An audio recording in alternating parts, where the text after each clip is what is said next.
Hey, gang. Here we are. It is 7 o'clock, and we are live once again. I was noticing, I was checking earlier on, hey, everybody, 68 Stang, glad you're here. Leonard, Rick. I was checking earlier on the status of the video, if I go to YouTube, and, I scheduled it earlier in the day, somewhere around noon. And, hey, Gary, I just happened to notice that there were, what did it say? 6 likes and 3 dislikes. So I hadn't even gone on the air yet, and I got 3 dislikes. That's always fun. Terry, Dave, hey, glad you're here. Hope everything is going well for everybody. There's, as we know, all kinds of crazy stuff going on in the world, and they keep talking about the COVID thing and spikes and all kinds of different stuff, and then you hear about false tests and all kinds of stuff that gets pushed in front of us all the time, and it's hard to believe one or the other anymore. One tells you everybody's dying, next one tells you it's all skewed and off, the numbers are way off and that sort of thing. But I don't know. I see people, wearing the masks and trying to do their part, and that's all good. That's all fine. But it's kind of hard to pick out what may be the right information that we get or don't get. So anyway, if you haven't noticed, I'm working on it, Terry. I am working on it. I think I've mentioned before, I've submitted my paperwork, and I received a packet of information sometime mid last week, and I have to read through all that and sign off some stuff and check some boxes and send it back in and go from there. But yeah, it's probably happening, the way I look at it. I've really enjoyed not being at work and being out here and doing my thing. Let's see. All right, so we have Resto Alcy. He says, good morning. I'm at work, so we'll be in and out of the feed. Happy Tuesday and end of financial year for Australia. Interesting. Well, I hope things are going well in Australia. I really do. Leonard, that's what I was getting ready to say. If you haven't noticed, big open space behind me. The big Impala has gone back to its owner. So hey, Phil, I finished up, of course I did the trunk seal, I did the radiator, I did the brakes, and I don't know if I went into all the detail about the brakes, but it got a little bit complicated. I did think I did mention that the brake hose was bad, which I want to talk about. But also, hey, Robert, I need to know, did you get your prize? I don't say what it is. Just want to know if you got your prize. Anyway, so it got complicated with the Impala. Even changing out the brake hose in the back and bleeding the brakes, it was really frustrating. So I ended up swapping the master cylinder, putting a new master cylinder in it too. And even then, it was still kind of not feeling right. And then I also realized, and that may be a variance in the master cylinder, that the brake push rod going into the master cylinder wasn't making contact, until you got way down on the floor. Then it was like starting to want to hit. So I adjusted the brake rod, a push rod, extended that, and it cleaned it up, and really much better than it was. So I did replace the door seals. I do have a video. I've made all the segments for it. I just haven't edited it yet. So that'll be a pretty simple video, but hopefully some people can get some information from that they can use if they're building, an old Chevy. So yeah, it's all open. Yay. Terry Keithley, You retired 21 years ago at 49 years old. Well, wait a minute. I'll give you a nice clean bell for that. That's awesome. And apparently you're still alive and kicking, still doing things, right? So yeah, you're 70 then. Okay. And that's some things that I've learned about this particular retirement stuff going on with the options I have. And I think I've mentioned before that, you know, I will get a small pension from the company. And of course I have money in 401k, as you know, most people do. But I've learned after talking to a financial advisor that I don't have to draw that pension, which is a big plus by not drawing it. Well, if I draw it early, as I would have been like 9 years early or something, I would lose 3% per year that I took in early retirement. So basically, if I did 9 years early, I would lose 27% of that pension. But if I can let it sit and accumulate, of course, every year it'll go up 3%, you know, from where it is right now, if I took it, and that number will grow and, you know, become a much better number down the road. Same way with my 401k, I can let it sit within the company's program, and I'm probably going to have somebody start to manage that for me to try to help me develop it and get it bigger. So I think everything's looking positive from that aspect, and you know, I'm pretty excited about the idea. So Robert did get his prize. Yes, those peanuts were a little stale. So, but you know, I didn't want to let it out to what I gave away for the prizes. You know, those last three, because I might give more away that are similar. So anyway, I just thought it was a neat little thing to give, and hopefully everybody, you know, eventually give others away. Yep, Leonard, wide open spaces is right. In fact, I took advantage of it because, well, you can't see it, but over here on the floor is another, you know, I have the other channel, the Joe Daddy's Workshop channel. And it's been a while since I put anything worthwhile on there, I guess. And I've had several videos that I've done on the Cobalt weed whackers or string trimmers. I did one on the Cobalt electric chainsaw, that blower that I use in here all the time. And so I just did another video on that since I had the open space and I could make it happen.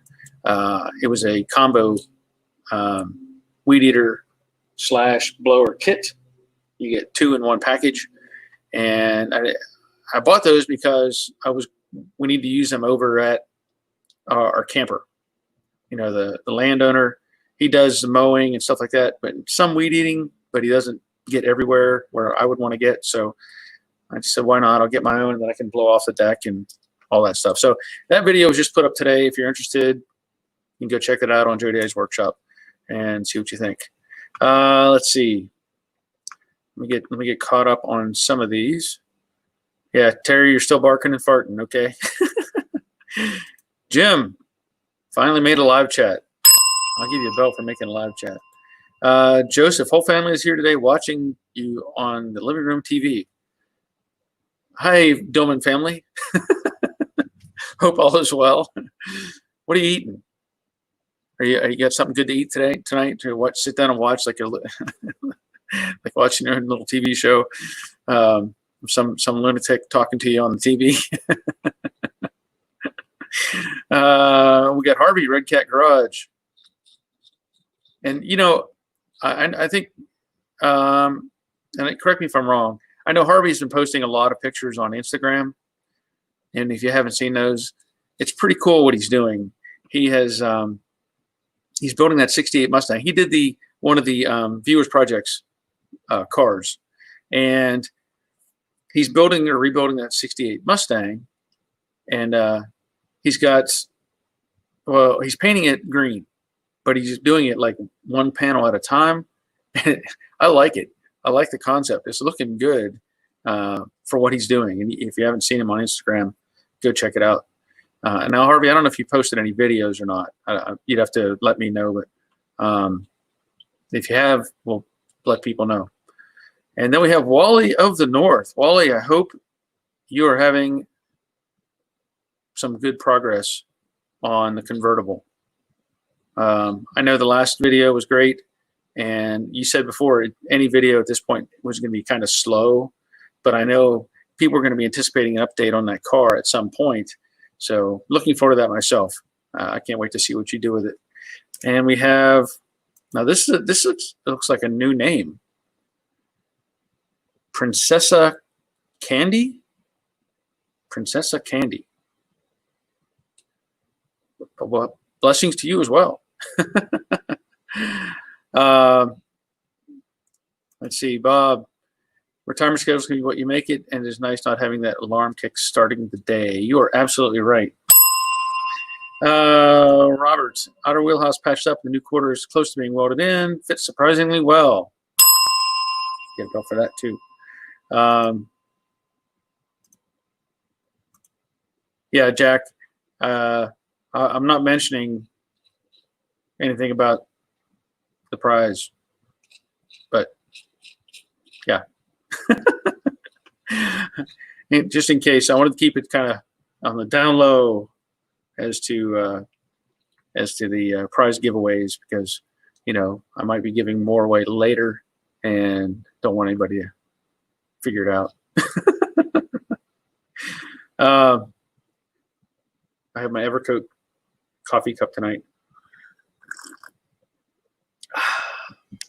Now, as I was saying about the Impala, I worked on the brakes, changed out the wheel cylinders, brake shoes, rear brake hose, ended up changing the master cylinder, adjusting the rod, and then I was able to drive the car. And I'm really thankful that the issue with the car happened, and the owner even said this as well, that the issue happened when they came to me, that it was having the brakes, the brake issues. So, because, they could have been driving somewhere else and had it fail and have problems. So very, very good that it made it here and I was able to address it. Now, I want to show you this. This is the brake hose. Well, part of the brake hose. This would be closest to the T-fitting on the differential housing. And whenever, okay, hold on just a second. I have to take care of something. But whenever I was checking this out, as I took it off, there was some almost like stringy stuff hanging out of the end of the fitting that goes into the T-fitting. But look at the other end. I don't know if I can get there and see it good enough. There you go. It looks like a burnout cigar. Look how nasty that is. There's no hole. Nothing. So essentially, this thing was blocked up. Oh, there's my focus. Hold on. Trick the camera. Come back. Maybe. I'm out of focus. Hold on. I know it's not that important.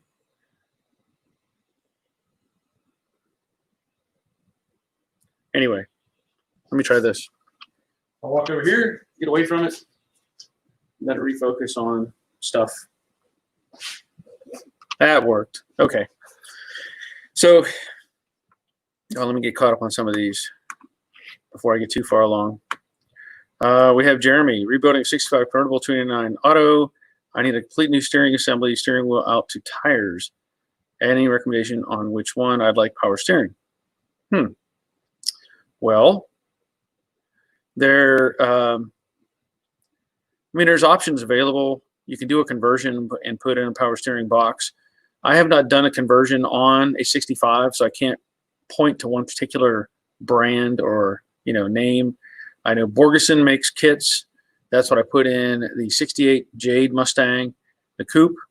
It was a manual steering car, and I put in a power steering box and rebuilt all the tie rod ends and all that stuff. So look up Wilkerson and see what you think. I know that some people say you put in electric steering, which I have not dealt with, so I can't say anything about that. But anyway, check out Wilkerson. That's the only name that I can point to and say they make stuff for that. So, okay, so Harvey's looking to post some videos soon. Need to get editing as his next skill. Yeah, that's always something. Let's see. So Jesse James Curley. Hi from Saskatchewan. I'm being lazy today, having some rum. Just finished a big project over the weekend. I did full bedsides on a box I'm building for my 98 Z71. Sounds like a good project. We're all good, Jack. Yeah, Harvey, that is the worst brake hose. Okay. You're right. That is the worst, probably the worst brake hose I've seen as well. Joseph, got any farther on Jade? I have not. I've been finishing up that Impala, and with the full intent of getting back on the Brooklyn Pony. You know, I've got that transmission crossmember that I can put in. I've got some. I want to put in the actual transmission now, and get all that fitted so I can get some measurements for the drive shaft. I've got the spindles to swap out to put in the, you know, instead of the 2-inch drop, we're going to put in the regular height spindles. So give me just 1 second. Hold on. So yeah, let me think. Okay, so Bob's asking, so you think the front will flow good enough? I know it will because I replaced those several years ago. The front brake hoses were new a few years ago. So that much I know. And I checked those all out. Had good flow. I bled the front brakes. Oh, that was the other thing. I took the car for a drive. And I got the brakes feeling good and strong. But when I stabbed the brakes, it was wanting to pull to the right. So I went back and checked the left shoe. Or shoes, they were in good shape. I just hit the tensioner, you know, the adjuster, tightened it up a little bit, boom, thing stopped straight as an arrow. So much better off. SJ, yes, I am going to invite. I actually have somebody lined up that I need to send an invite to. Let me get to that while we're thinking about it, because he wanted to be on here tonight, and I'm going to send him the link right now. And wait for him to respond. Hopefully he's, you know, still wanting to do this. Otherwise, SJ, yes. And if you are interested and you want to maybe be on, there's the email on the bottom of the screen. So if you send me an email, I can send you the link and go from there. So let me see where I'm at. Ishmael. A rack and all is happy, easy conversion. So he's suggesting a rack and pinion setup. I don't know.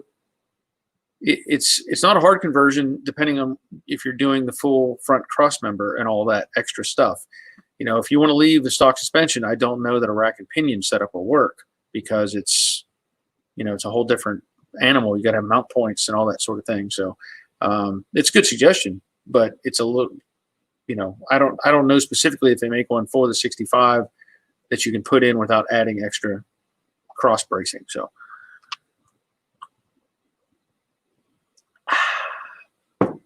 anyway, oh yeah, that's what I was going to do. So the question about this brake hose is, you know, I thought about covering this in a video by itself, but I don't know if I should or not.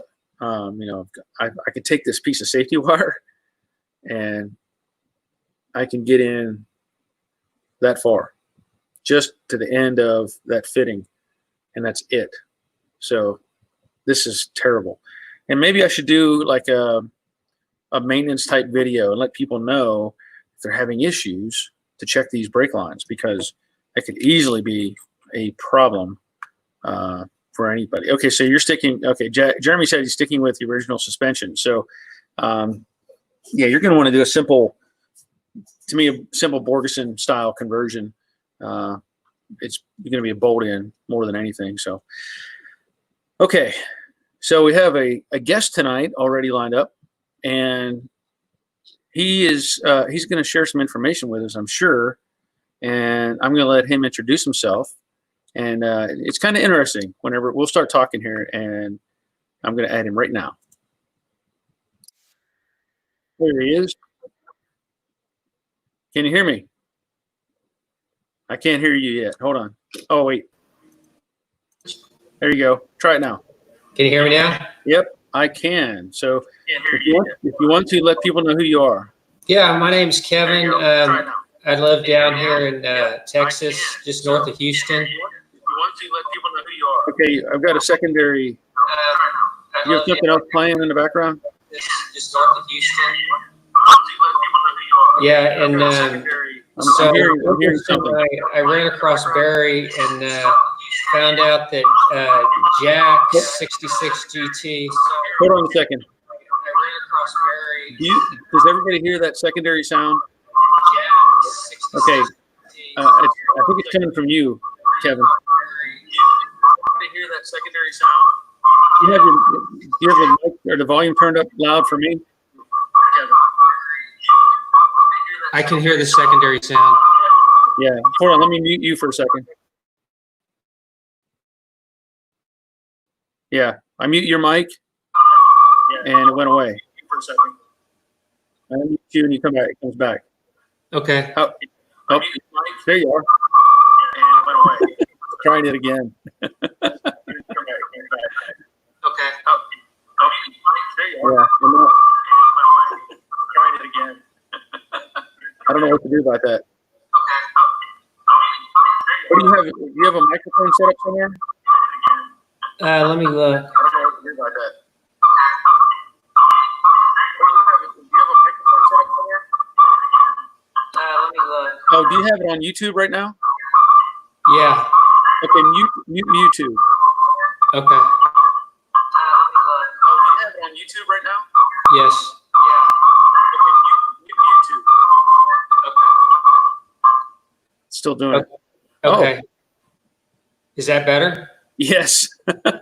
Yeah, I was on YouTube. I think that's what it was. Okay. All right. Whew. So start over and tell us who you are and what you want to share with us. Yeah, sorry about that. My name's Kevin, and I'm. Can you hear me? Yes. Yes. Yeah, and so I'd come across your website, and it was like a couple days after I started following you, and I saw the deal on Jack's 66 GT, and I'm like, that's my old car.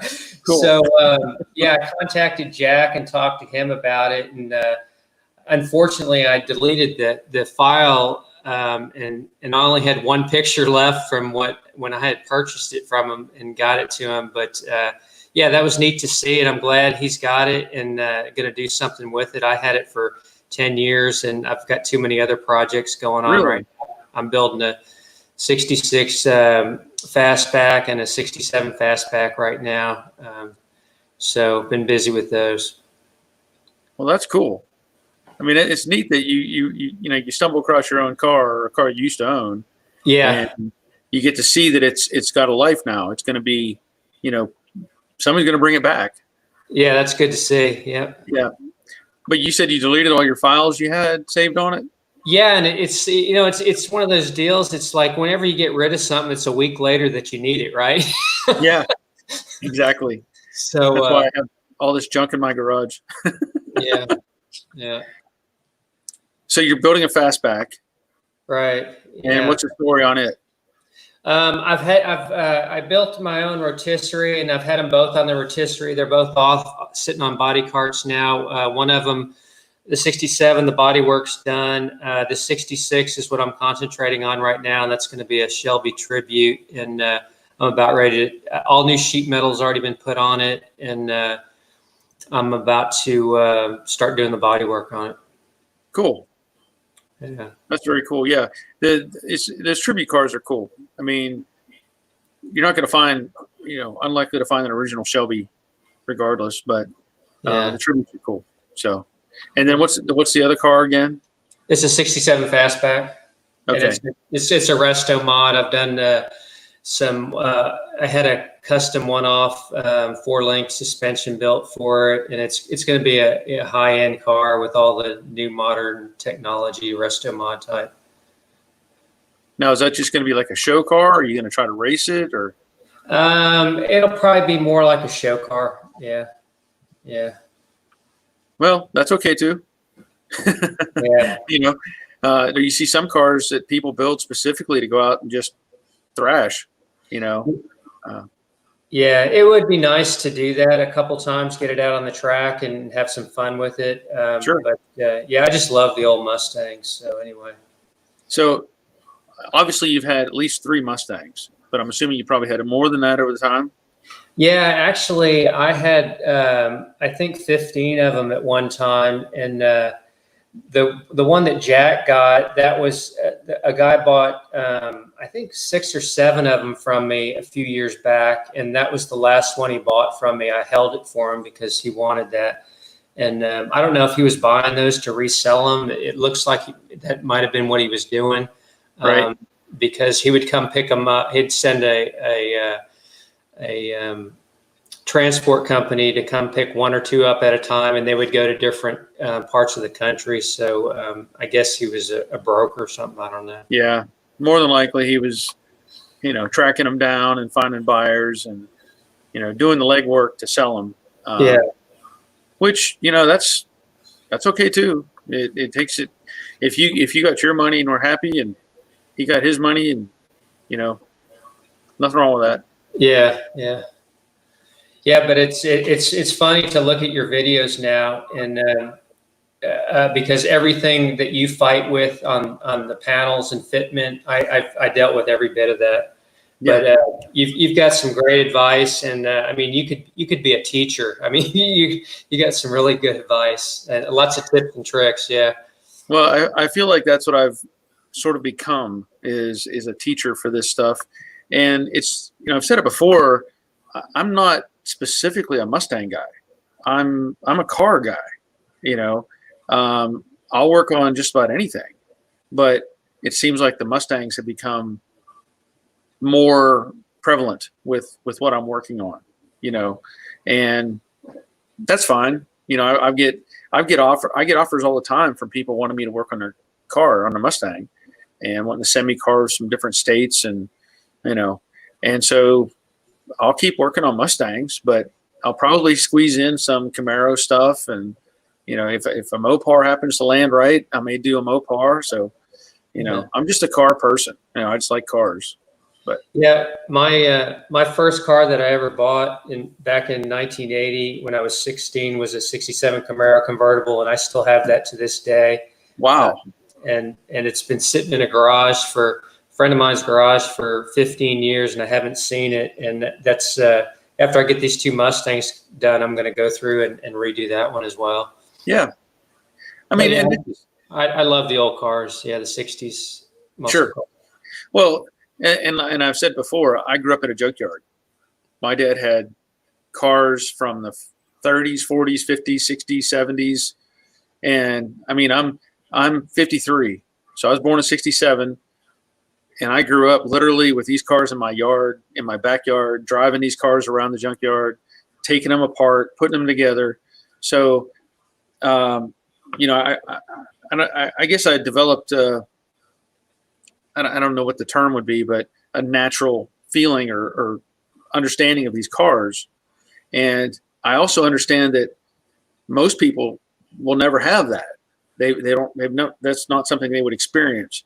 So whenever I try to approach it from a instructional or teaching standpoint, I try to remember that they don't know what this means to do this or do that. I try to make it clear so that everybody can get something out of it.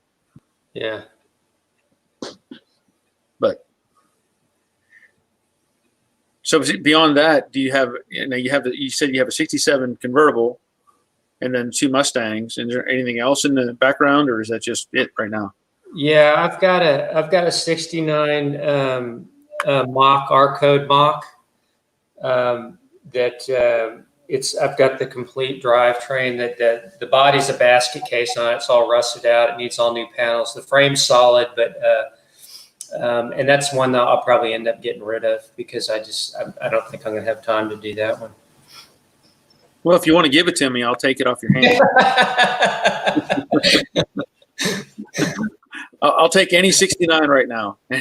Any 69 fastback.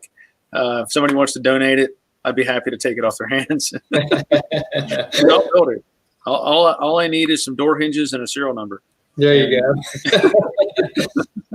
Yeah.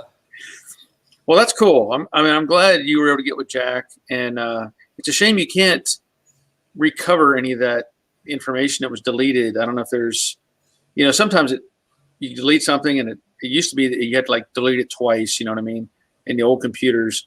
So I don't know if there's any chance of that being there or not, but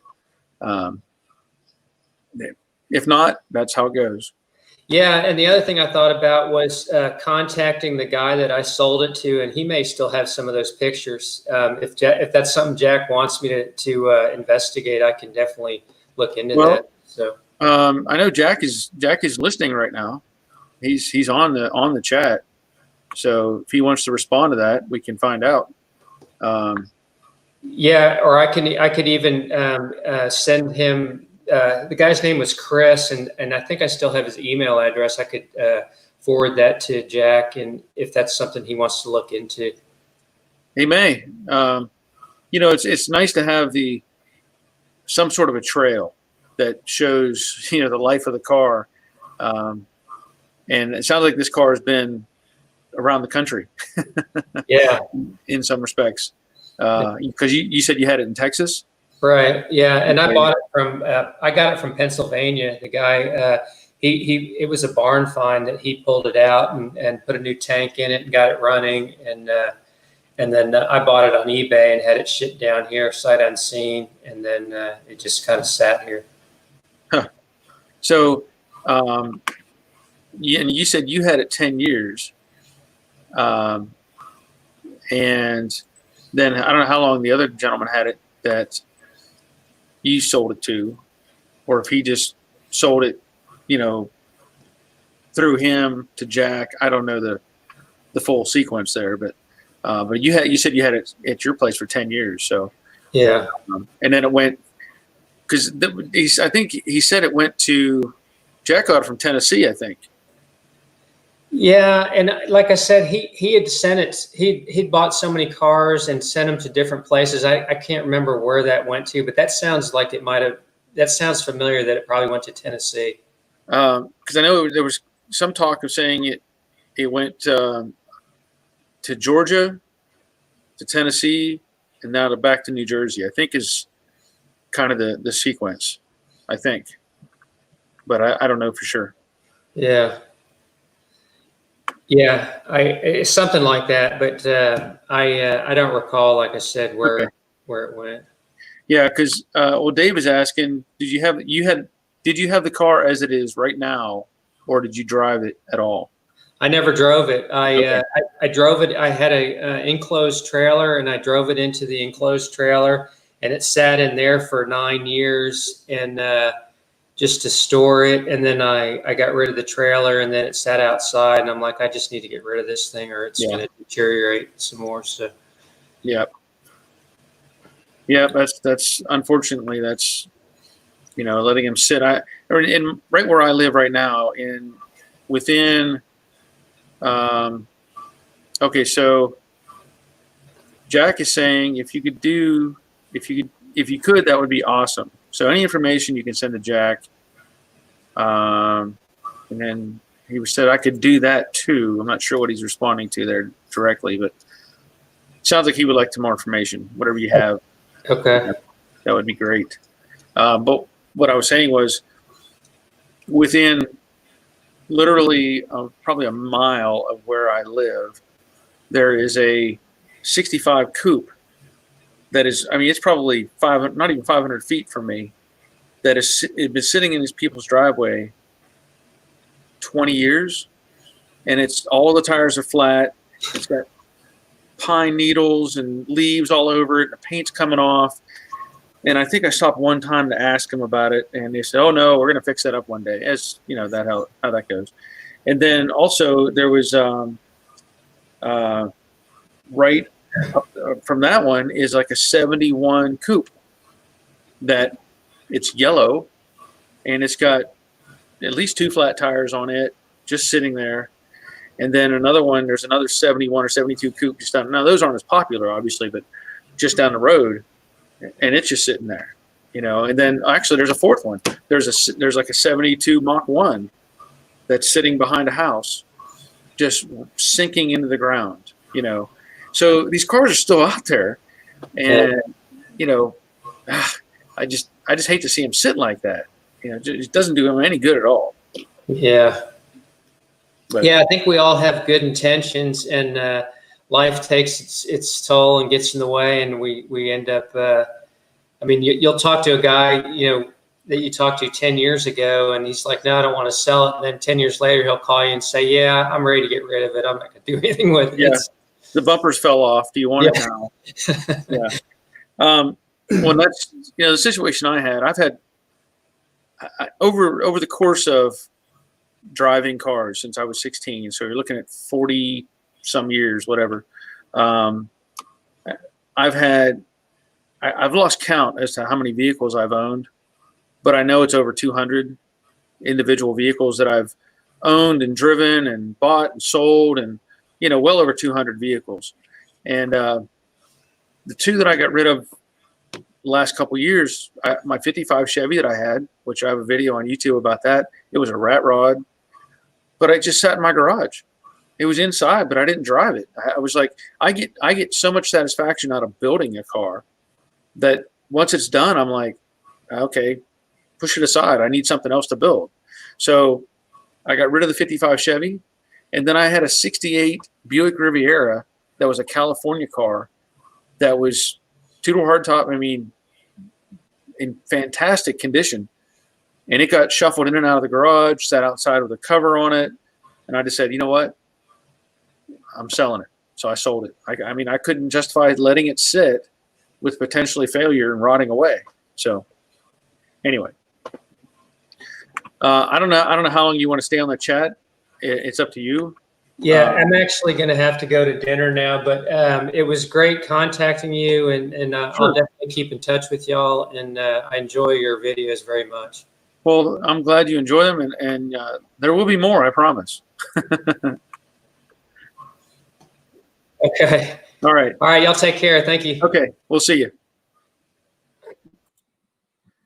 Okay, let me see what I've got on the side here.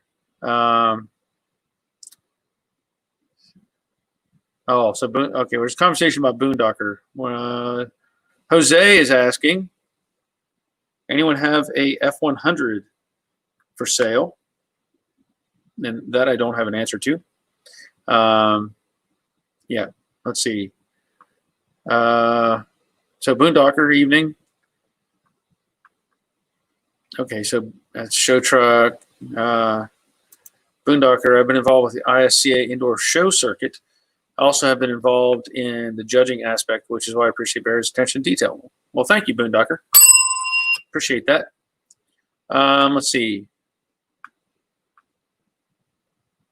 So Jack has responded, and Leonard is saying, Jose, I've got a Gran Torino that I've been contemplating wanting to sell to find a 79 Ranchero to restore.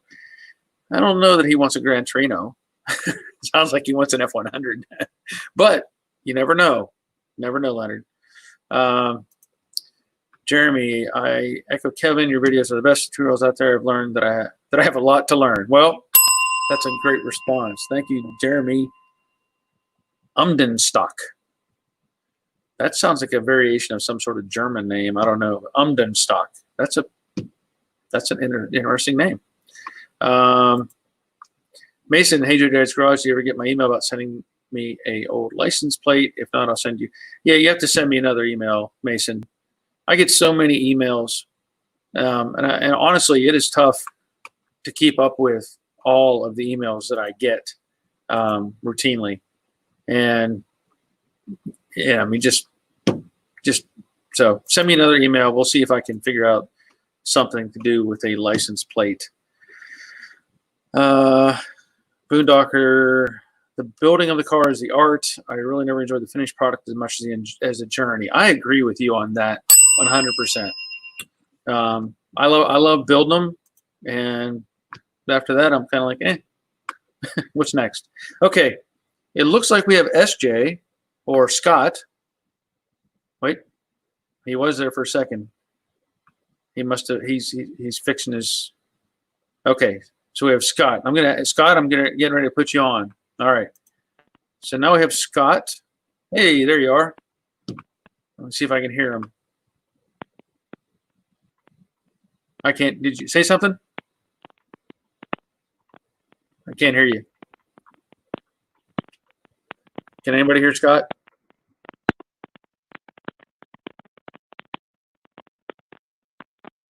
Check your microphone. You might have it on mute. I don't have you on mute on mine. You're good. You're live on mine. My end. Oh, wait a minute. I hit it. Can't hear you. We may have to try to redo it. Are you on your phone? I'm going to pull you off for a moment. I'm going to pull you off. You may want to just try to reboot that, Scott. Close this window out and reopen the link that I sent you and see if that works. Let's see here. Jeremy, my first car when I was 16 was a 66 coupe. I had it for 21 years. Kicked myself for selling it in the process of restoring a 65 convertible. Your videos are helping greatly. Awesome. That's good to hear. Oh, Jeremy, you're also watching Grease Rookie. Yeah. He's got some stuff going on. He definitely has some stuff. He's finding more problems with that car. So let me try Scott again.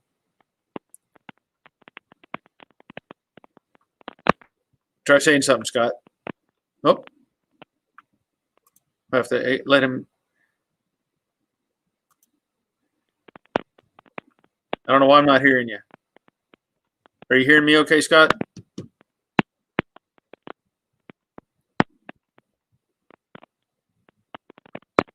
All right, I'm going to pull him off for a minute. Boondocker, once a picture is painted and hanging on the wall, I can think about creating the next painting. That's exactly right. I mean, that's how I view cars, and I've told people this before, and it's hard. They find it hard to believe when I say this. But when I finish a car, when I'm done with my part of it, I've told people I don't care if I ever see it again. I don't mind, but I don't anticipate it. It's not something, if I go to a car show and I see it, I'm like, oh yeah, there's the X that I worked on. But like you said, that part of the journey is done. I did my thing and got my, took care of the part that I was supposed to do. And then I'm going to send Scott another link and see what happens. We'll see if we can't get him back on here. But yeah, I mean, I don't know. It's the satisfaction of getting it together, hearing it run, having everything work, and get, but I've had several that I see him get on the trailer and leave, and I'm like, all right, time to sweep out the garage, throw away some junk, and roll the next one in. That's why I look at it. So, Bob, my problem is that I keep recreating the same truck. Yeah, I understand that. I've had, I don't know how many 67 to 72 trucks, Chevys, GMCs, all kinds of variations. And it feels like there's only so much you can do to one of those, without doing a full custom thing. You put rocker panels, cab corners, and now you get the full floor pan you can put in, which is nice. I like that. But, once you do all that, then it's just a matter of making everything line up, getting paint on it. What else do you do? Is not much. But I've had quite a few of those trucks. And I do regret selling one, only one. And that was the 72 factory 4x4 short bed that I had. I'm still looking for that truck. I sold it back in like 95 or something. And I know it ended up here in Georgia. But I just, I want that truck back so bad. I had that truck when I was in the military. Had a lot of fun driving that truck around. It was a 350 with it was a 3-speed manual on a column, short bed, 4-wheel drive, short bed, 4-wheel drive, 350 engine, 3-speed on a column, factory brush guard, factory tow hooks, and it was used by the Forestry Service. And that's the one I've showed pictures of before. In fact, I think I still have it on here. Yeah, that truck. Yeah, that's me and my grandmother circa 19, gosh, I don't even know, 80, I don't even know what year that is, 88, something like that. I don't know. But that was the truck I had, 72 short bed. Man, I miss that truck. You can see it's got the factory brush guard on it, factory tow hooks. Never should have sold that one. Why'd you remind me of that? Goodmunder, rebuilding cars feeds my inner Frankenstein, bringing something back to life. I like that. I like that. You know, early on in one of my, some of my videos, I made a comment, and I still stand pretty much by this. I think I've said, I think if I had enough time and materials, I could rebuild the Titanic and just enjoy doing it, you know, because it's brain work, hand work, seeing visual recovery, you know, that sort of thing. That's yeah. All right, let's see. Leonard, I've seen a truck tanker that I had a hand in building one day and almost stop and talk to the new owner. No, truck tanker. All right. Boondocker, it's actually the same truck recreated several times. Yeah. Yeah, Gary, that was a sweet truck, man. I so regret selling that to this day, because I use that car. I have pictures of it. I towed my stock car with it. My wife, when we were dating, we dated in that truck. I drove it all over the place, and yeah, it got horrible gas mileage, and it was loud, and it was awesome, totally awesome. Yeah, now you're talking my language. Yeah, you know, if I could find it, I'll buy that thing back and I'll rebuild it. I mean, I've been looking every time I go for a drive. I still know the guy's name that I sold it to. We actually went into a welding class together in Griffin, Georgia. So I took a night class to.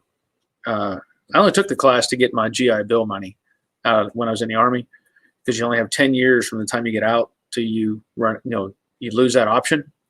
So I went to school for aircraft maintenance and got that finished, and I still had money left over. So after I got my regular job, I had, you know, started having a family, and I was like, wait a minute, there's still money sitting here in this GI Bill Army College Fund. So I went to Griffin Tech, as it was called at that time, and now it's some sort of other fancier name. But I took the welding course just to get the money out, you know. And while I was there, I got a, you know, diploma or whatever, and then met this guy. His name was Fred, and ended up we had some conversation, and he found out I had the truck and he wanted to buy it. At that time, I had 2 kids and, you know, needed money. I sold it, and last I heard, he drove it out of here. It went to his dad's place somewhere, and they pulled the engine out of it and let it sit. So it could be gone. I don't know. Somebody could have got a hold of it and stripped it. I don't know. Okay. We're going to try Scott again. Let's see if we got some sound this time. Test 1 2. Test 1 2. There he is. Sorry. Great. Did you figure it out? What was going on? My iPad, and then I'm like, well, screw it. I'll go to my laptop. So Okay. here we are in my garage that I've been working on pretty much since February-ish. Lived in this house for about 20 years and finally getting around to the garage, and it was finished, but it finished so it was kind of insulated and just, really more for the living space above. Okay. So that's kind of where I started, and now I've got the real project in the garage, which I was maybe thinking about doing kind of a reveal, but I'll probably show it tonight. But I've got like a list of questions. Oh gosh. That I have from watching your video. It's $5 a question. We're not all like, how do I fix this questions? Yeah, I know. It's all good. It's all good. Where did your logo come from? It's really cool. It's like really. Actually had made contact with not somebody I served in the military with, but through a Facebook group that I'm in that has a bunch of military veterans. I found out one of them was a graphic designer, and I got with him, gave him some visual cues as to what I wanted, and then he created it for me.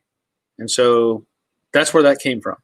That makes a lot of sense because it's very professional, and it's probably way more than you or I probably could have come up with on a graphics program. So yeah, it's really cool. Brooklyn Pony.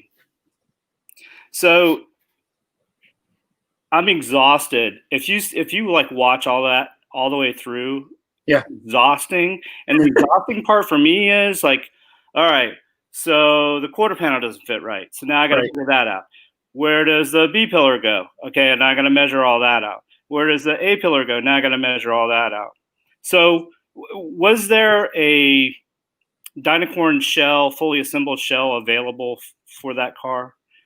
Do you maybe wish you would have gone that route, or okay? Not me. Now others may have. Others may have found it easier to do that. But it becomes kind of a gray area when you're building a car and just moving numbers around and sort of kind of along those lines. Whereas I'm rebuilding a car. Also, if you do the math, now you have to consider what they charge for that body. Right. And then you have to consider what they charge for shipping. Right. And then you have to understand that they don't build it like I build it. It gets put together. And I've heard from a lot of people, they've had to take stuff loose, readjust, different things. So by doing it the way I'm doing it, I have my hands directly involved from the ground up, and I control all of that. So, well, that makes sense. And that was kind of my next question is, I know we don't want to bash anybody, any manufacturer in this, but just kind of the quality, I guess, of those fully assembled shells, how they line up and all that stuff. Right. So, because they're assuming they're putting the same stuff together that they sell us to put on the cars. So pretty much. If it doesn't fit on our cars, I don't know how much better it's going to fit on there. Right. Exactly. Oh, how did you get in the aircraft industry? I'm an aircraft mechanic. Basically, when I was 18, I went in the Army. Okay. I left to go. Thank you for your service. Yes. Thank you for that. When I signed up, I didn't care what I signed up for. I just needed to go, put it that way. Yeah. I had to get away from people in my life. So I signed up to be hardcore infantry. And I was airborne, air assault, trained in the jungle, trained in the desert, trained in Alaska, trained in Panama. I've trained all over the place. And that's my old unit right there, the 10th Mountain Division. Wow. So you can research that and learn a lot of stuff going on. But hold on just a second. Yep. Yeah, what's up? Cool. I'll get you to meet. Gonna be on the wire. I was going to get you to look at something. Oh, I'm going to be a little bit. Okay. All right. I'll catch you later. Okay. Thank you. Anyway, so trying to think where I was, but I did all that training and stuff like that, and I rode on helicopters. So I did air assault training, jumping out of helicopters. I did regular ground assaults in helicopters, and I tried to re-enlist to be a helicopter pilot or a crew chief. That was where I wanted to go with my Army career. At that time, they were downsizing, and they were not letting us re-enlist for that. We could do other things, but I said, I'm done. So that kind of sparked an interest. And I thought, well, can I work on helicopters somewhere else? Can I, use my mechanical skills? So when I left the military, I went actually back to my high school, and I talked to my guidance counselor. And he did the research, and he said, hey, there's a school in Pittsburgh that is aircraft maintenance. Well, I had the Army College Fund, the GI Bill, and I said, I'm going to go to school. So I went to school for that, and I got hired right out of school, and I've been working on aircraft, all kinds of pieces of aircraft, for 29 years. So awesome. That's a great story. What I liked about when I first started watching your videos, it's obvious that you have a combination of a professional body shop technician and that attention to detail of somebody that works on airplanes too. Right. And the organization, you always say that the process, what is it? The process is first. Sequence is scored. Sequence is scored, yes. That's a military term. That's not, yes. And it sounds, military, and it sounds very aircraft industry as well. Yes. So, I mean, you could look at it that way as well. Yeah. Yeah. And lately also what's been interesting to me is I work for a large company, and I've had to make the, early retirement decision as well. So, my heart goes out to you on, wrestling with that. Yeah, I feel like the timing is very good for me in my situation because of the growth of YouTube, my channel, both my channels, and other things involved. I have the Amazon page that generates some money. I have patrons on my Patreon account that generates some money. So all those little things, piecing together are going to help quite a bit. Yeah. Yeah. We gotta get you boosted up there, buddy. Cause you're way better than 40,000 subscribers. We gotta get you up there somehow. Yeah, anything helps.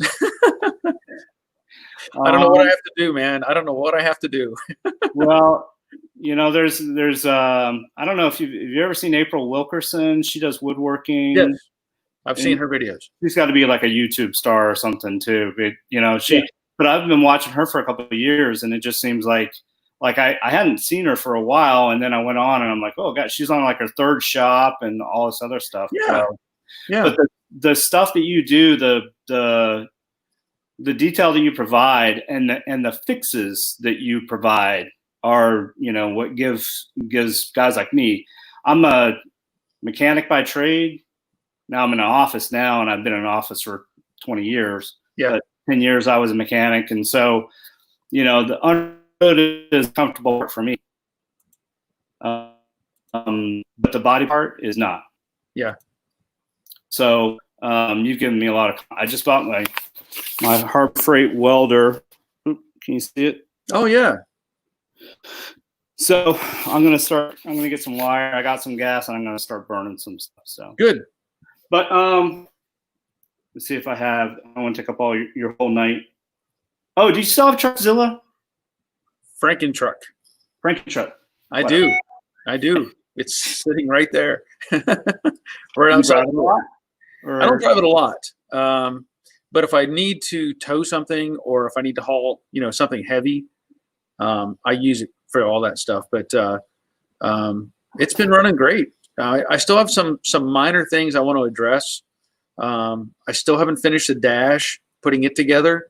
Yeah. I've actually been rethinking that a bit, because I had a friend who has done the conversion in just putting the engine in one of those trucks rather than how I did it with everything underneath. Right. And I think it's Dakota Digital Gauges. They make a gauge set that will work with the 6-liter. So I may have to rethink some of how I've done or what I've done. Right. And nothing wrong with that. Take a step back and change some things. But at this point, I just use it as it is. That was a very cool project. There was a couple times when I was like, all right, how's it going to work? How's it going to make this work? Because it's like that stuff don't line up at all. So you're going to have to get creative. And you really did. It turned out really nice. Yep. Thanks. Yep. So, all right. Well, I'm going to get off. Thank you for everything that you've done for That's all your questions? Well, I don't, like I said, I don't want to, I have plenty of questions. You can ask more because I'm not getting, everybody's listening to what we're talking about. Okay. So we're good. Oh, here's a good one. So talk a little bit more about your body shop that you were part owner in and kind of how that started and ended. Okay. I can talk about that. Back in 2005, the aircraft industry where I was working was struggling. There were issues. And me and a friend, we were already doing cars between our two houses. Mm-hmm. So like I would do body work and then he would paint them. And is it where you live now? Yes. Okay.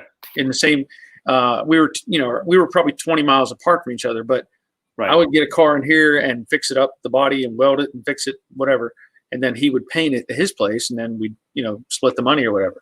Right. And so we started talking about the idea of opening up a shop. And we knew of a very small shop that was between us on, a road. And the guy was getting ready to get out of the business. So we managed to buy that business. He kept the building and we paid him, rent, whatever. And then we started doing collision work there and then secondary restoration type stuff. Mm-hmm. So we had a couple of employees and things, it was just the two of us really, working together. And then it kind of, started to grow a little bit. And the decision was made to move to a bigger building. So we did. A building like 5 times the size of what we were in became available. So we moved to that building. We bought a paint booth and put in it. We bought lifts, frame machine, all kinds of stuff. And we had, 3 or 4 employees. And so we were moving along, but it wasn't great. We just weren't getting the enough business. And here's part of the problem. And this is where being an aircraft mechanic really affected, I think, how we did things. Because I'll just put it this way.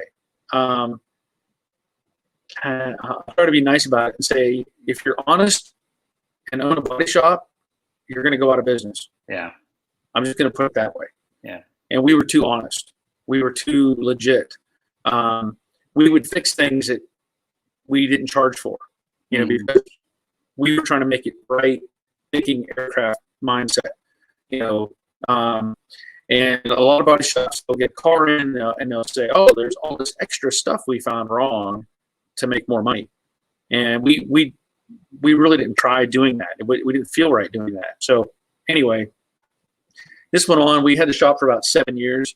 And I realized at that point I was killing myself because I was actually working full time on aircraft and working full time at the body shop.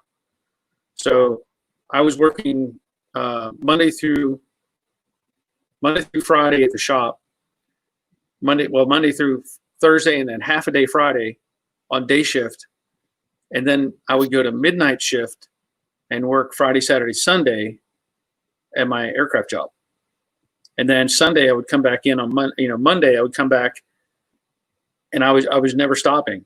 And I was like, this isn't going to work. I'm killing myself. Mm-hmm. So, and the real difficulty with that was I was what you would call a heavy hitter.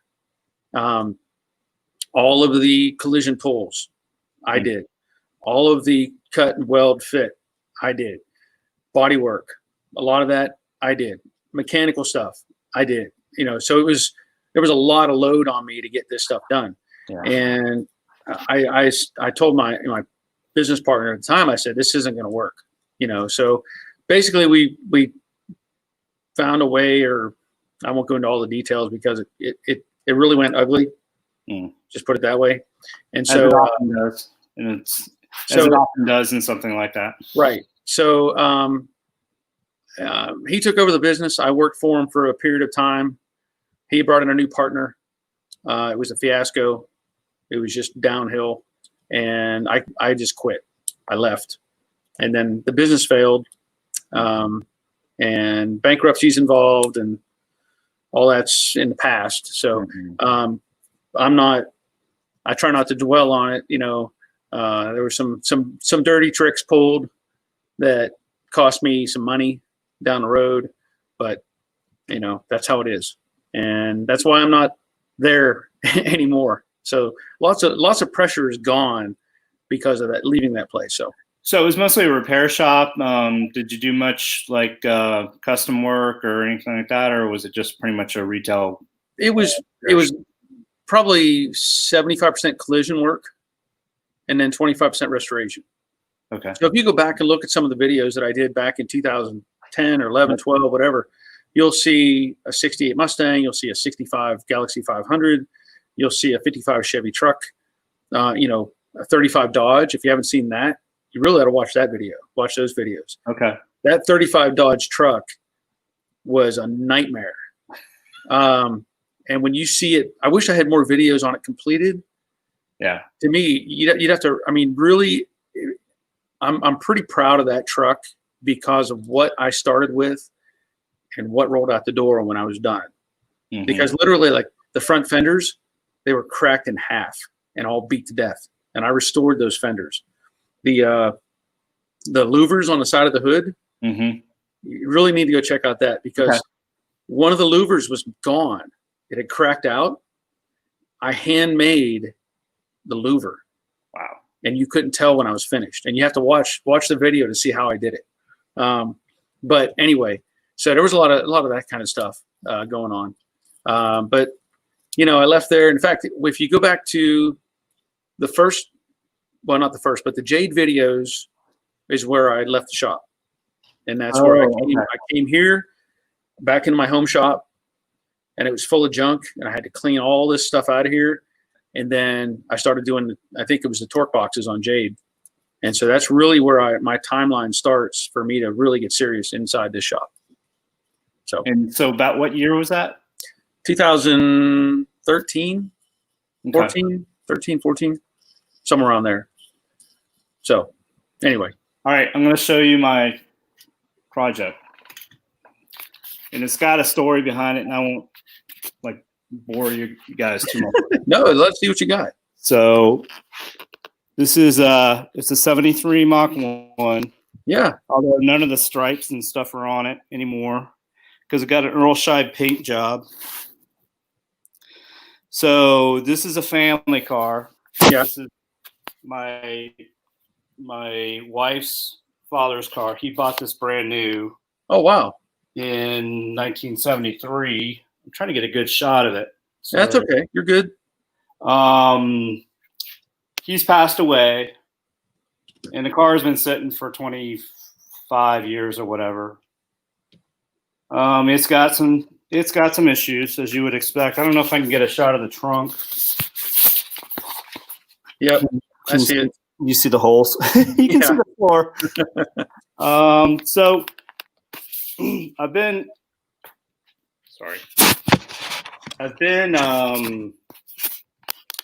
gonna get to it, but again, body work isn't my isn't my forte. So sure. But now with you and a lot of other people on YouTube, it's given me the courage really to start digging into it. There cool. We go. And so I got a little surprised. Last night I actually really started tearing it apart. I drove it in, and now it's down. So now I'm committed. Because it doesn't have any glass in it now, so it can't sit in the driveway. Neighbors are getting a little tired of seeing it sit in the driveway. Yeah. But that was waiting on the garage. That's what I was talking about earlier. So I pulled the carpets out. I wish I pulled the carpets out 20 years ago because maybe the floor pans would have been a little bit better shape. So needs a driver, full, probably floor pan, and probably a rear patch in the back on the passenger side. Other than the trunk floor, but the torque boxes are tight. It's a Q code car. It's 73 or a 351 Cleveland automatic trans. It's got a 9-inch rear, but it's an open rear. So, and then I'm going to dress it up a little bit. This is pretty much how it came, but I want to put the front spoiler, the shin spoiler on it. Oh yeah, spoiler, and nice wheels and all that stuff. But it was a red and a black car. Red. Oh, okay. So that's all original. So anyway. Well, I've said it before. There's people.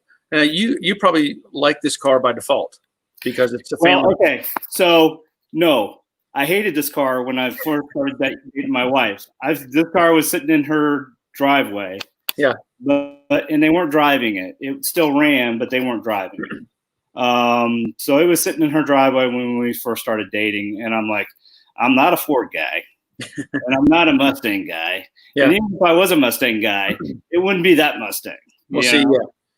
So, but it's grown on me over, as 25 years of marriage, stuff happens. So, yeah. And a friend of mine, a couple of friends of mine are Ford guys, and he's a really good friend of mine and kind of a mentor of mine too. And he's like, he goes, those cars will come around. He goes, you may think it's an ugly duckling now and nobody wants anything to do with it, but these cars are becoming more popular because they're affordable, for right. people to work on. So, the 60s Mustangs are getting harder to find and more expensive for one that's, put together. So, right. Well, I was just the other day, I was at a friend's shop who has, I've talked about it before, he's got a 69 Mach 1. And it's original. He bought it new. He's the original owner of the car, which is amazing. Wow. But he's got a repair shop. And I was looking at his shop the other day, and in there was I don't know if it was a 72 or 73 Mach 1. It still had the original paint on it. It was blue. I think, I can't say for sure. I think it may have had white interior, but it was a hypo car, high performance engine, and it had a 4-speed in it. So I'm like, and it had AC, factory AC car. Oh, wow. And I'm like, this is a really rare option car. Yeah. Because you just don't see them. Yeah. But and I've said it before, there's kind of a niche market. Like people like the 64 to 66, people like 67, 68, 69, 70, and, the 71, 73, they have, whether it's a cult following or not, there are people that like them because they grew up with them or they've been around them. Right. But one thing I find interesting is as a kid, one of the model kits that I built was a 73 Mach 1 that I painted blue. I remember painting the thing blue. I don't know whatever happened to it, but I still remember building that model kit. And so I in the way back here somewhere, I have an affection for those cars. Yeah. Yeah. Well, like I said, I got kind of lucky because it is, the story goes, and who knows if it's true, but the local Ford dealer ordered it for a customer, and then he decided he didn't want it. So my father-in-law shows up in the lot, and they've got it, and that's how he ends up with it. So my wife and her sister kind of grew up in the back of this car. So, it's been important to them, important enough to keep and move around 100 times and deal with and trip over and, all that stuff. So, but I've avoided the temptation to start tearing into it until I was really ready to start it and finish it. And I feel like I'm there now, both with my job and all that stuff. So I'm diving in, and I want to get going and keep going. So good. But you'll be busy. Oh, I know. I know. Nothing wrong with that. Yeah. Well, thanks, Barry. Really, can't thank you enough for all of the information and time, and I wish you well, obviously, in in your future and all that stuff. And these, oh, by the way, these things have become my Monday night like entertainment in the garage. I put you on in the background and listen to you talk about stuff and do stuff in the garage. And I'm sure I'm not the only one that's kind of doing that. And it's a lot of entertainment. And guys don't like anything much more than bench racing and talking cars and stuff like that. So well, these are a lot of fun. I'm glad people are, at least listening. I didn't know how this was going to turn out. I didn't know if this was a good idea or not. But it seems like I'm getting some great feedback from people. People are able to get questions answered that I can't answer during these conversations. I think that's great. So, I'm going to keep on doing this on Mondays for sure. And last week I did it on Thursday. I did one on Thursday at 3 p.m. because, the people that are in Europe can't be on at this time unless they're in the middle of the night, so I trying to compensate for them. That's the other cool thing. I mean, the internet is amazing in a lot of ways. It's scary in a lot of ways too. But, when you're talking to some guy in Sweden, or I don't even remember, you've talked to a lot of people that are overseas that are tuning in. I mean, that is just, I don't know. I hope you appreciate that as much as it kind of makes your head spin. You're like, wait a minute, I'm talking to a guy in Sweden, Norway, Denmark, Korea, South Africa or something, and it's just kind of like, this is crazy. Yeah, I'm calling him from Virginia, so that's a lot less impressive than Korea. You know what I mean? Yeah, it is. But hey, I'm glad you were here. And you had some great questions, so happy to answer them.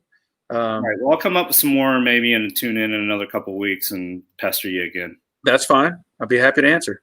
All right, buddy. I appreciate it. All right. We'll see you. Thanks for being here. Yep. Okay, so we're going to go back up. There's some comments back on the right, and I see Scott. Or I'm sorry, no. It was Scott we just had. Let me see here. Going back to some of the conversation we had about working on cars. Good Monday registering aftermarket car bodies can get tricky depending on the state. Yes. Boondocker, is it true that aircraft have all the bolts pointed related to flight direction? I don't know how you'd pull that off because bolts go in all kinds of different directions on a plane. So I'm going to say no. Guido is at physical therapy listening in. I hope you're doing better, Guido. I know you've been having some issues, so I hope you're doing better. Gary, because you wanted it right instead of quick. Exactly. Boondocker, some things are more important than money. Honesty is one of them. And Dave, the 35 Dodge is awesome. Yeah, that truck, that was some labor there. That thing turned out, like I said, I wish I had more video of that when it was finished. The camera that I used at that time was just not very good, so the footage isn't fantastic. That truck was gorgeous. And let's see. Oh, Emil's here. I had a conversation with him recently about some issues he was having with his car. Oh, here we go. How do you flatten out one side of a trunk lid? Yep. It's not easy. Put it that way. Especially if it's a factory deck lid, trunk lid. I think I showed some video on that. I put blocks underneath it, put body weight on it. I laid a board. I had mounted on a hinge, and then I had a block underneath the back edge. Then I think I laid a 2x4 on top and hit it with a mallet and tried to compress it slightly. But the factory ones are really tough. So you may look at, I'm trying to remember the situation. You put in quarters on that car and you're having issues. You may look at if the quarter is if the deck lid is the same from side to side, you may not want to mess with it. You may want to try to pull up a little bit on the quarters, believe it or not, and try to get that to match the deck lid. It might be a little bit easier than trying to massage the deck lid. Oh, Steve is checking in. I wonder if Steve got his dyno results back from his 68 Mustang. Wonder if he got that back. I have a little wager going on that, Steve. So I'm waiting for your response. Bob Shoemaker, I did a 73 Mach 1 back in 79, took a year, but neighbor's kid threw rocks at it, so I sold it. That's not nice.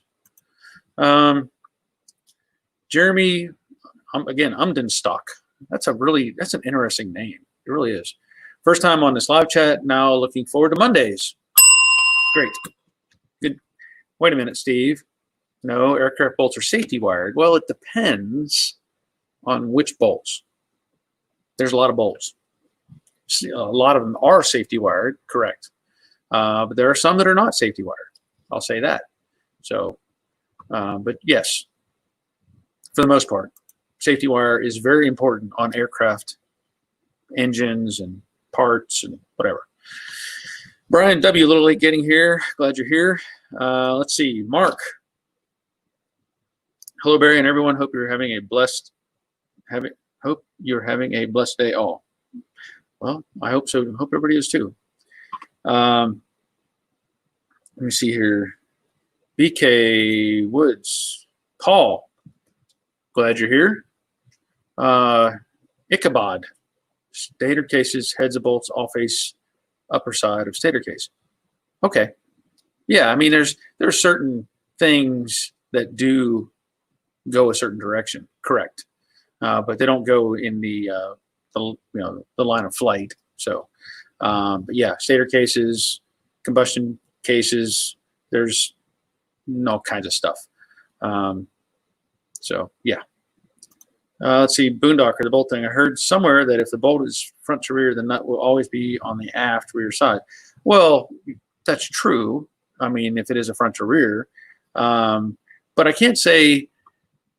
I mean, they're going to put the bolts in such a way that you can put safety wire on, and there are bolts that have nuts, but they're also safety. So there are. I mean, it is specific in the drawings. If you look at the detail of the engine assembly, it's going to be very specific in which way the bolts go. Put it that way, because it may be a recess where you have to have the bolt with the shank of the bolt. The thickness of the shank is a tolerance fit, and it has to go one direction. Probably can't get it in or out if you go the wrong way. It gets complicated, but yeah, it's very critical to have those the bolts going the right way, of course. Oh, so Steve's saying no dyno results. He'll get the car back later this week. All right. Well, I'm already. Oh, 68 Stang. Reese is guessing 167 horsepower to the wheels. That's a pretty accurate guess, Reese. That's pretty accurate. I like that. I'm not going to wager on that one. I'm just wagering it's less than 180. Yep. Umdenstock. Yeah, I was guessing German, but thank you for responding to that. Jorge is here. Glad you made it. Whoops. Let's see. Whoa, I lost somebody. Oh, Marshall. $4.99 super sticker. Thank you, Marshall. I appreciate that. Every little bit counts, man. Thank you. Let's see. Brian, Scott will have much help here. Enjoyed that. Yeah, I enjoyed having him on, and I liked that he had some questions. I don't mind answering questions. We all know that, and some of them were a little pointed, but that's okay. I'm not embarrassed or ashamed or anything with where or what I've done, in the past. I know I'm on the up and up, and I'm still here, still kicking. Let's see. Ichabod, some bolts are tack welded. That's true. That is very true, especially on combustion cases. They will do that. Let me think what the CF6, is it CF680 or CFM56? They have little tacks on the combustion assembly. So you have the outer liner, the inner liner, and then the dome. And it gets complicated when you bolt those together. And the bolts go from, and I'm just going to talk aircraft stuff here, but the combustion chamber they can be 3 feet across, outer chamber, and then you have an inner chamber, and then you have this thing called a dome, and that's where the burners are. So basically everything gets bolted together, depending on the model. Some of them are actually pressed together, like a Pratt & Whitney 4000. They're pressed together. The 2000 model, 2037, they are like a huck bolt, kind of squeezed in and pulled a pin out of the center. It locks it together. But I want to say if it's CF 680. Yeah, CF6. Well, and the CFM 56-7. They also have bolts that go from the outside or from the inside out, and then the nut is on the outside, and you torque those to a certain spec. And some of those, I don't remember which one specifically, they get a little tack weld on each one of the nuts, so it can't come out. But anyway, there's all kinds of detail stuff that goes with the engine assemblies. Robert Adams, we'll get on next week or so and show the progress of the quarters, passenger glass corners, etc. I can't promise not sending more brisket pictures, though. Yeah, thanks. Just next time, just bring the brisket here. Atlanta Airport is only 20 miles that way. Yes. Well, thank you, Marshall. I appreciate that. I really do. Every little bit helps. And you know what? Since we're on that conversation, don't forget Amazon. I've said it before. If you're ordering stuff from Amazon, by all means, please go through my page and get me that little pennies on the dollar, whatever it is that I can get off of Amazon. So all of that helps. And if somebody wants to be a patron, that's fantastic too. But you don't have to. Just saying. Joe Lee Cox, good evening, Mr. Barry. We forgot to drill the holes in the new fenders for the emblems. Will I have any problems with the paint cracking trying to drill the new holes? That's going to be tough. You've probably you probably have a template. I hope you have a template, or else you saw the ones that I made when I did the light blue. I think it was on a light blue Mustang. One of those that I kind of made my own template. What you can do, and it's tricky. It really is. I don't know what kind of paint, how good things are, but if you put tape down and you just drill slow into the template, if you let the tape sit there, try to protect it a little bit, keep it from maybe pulling on it, and just slowly drill. I know it's gonna be tough. I think those holes are only like an 1/8 inch. You don't have much choice, really. Put it that way. You don't have much choice, but just go slow. Take your time. Let the drill work its way through. Don't get in a hurry, and you should be okay. You might touch it up a little bit, but remember the emblem's going to cover up the holes as well. Gordon Cahoon. Control linkages and bolts not subject to heavy vibrations required to be safety wired. Yes, I agree with that. Tell them to put money on the table. Well, I'm not gonna say that to Reese. He's making his guess on as to that. 167 is pretty specific. So, footage fact, Steve. Why gets for the U.S. Jeremy? What? Okay. Reese, what camera do you use for videos? Well, depends on what I'm doing.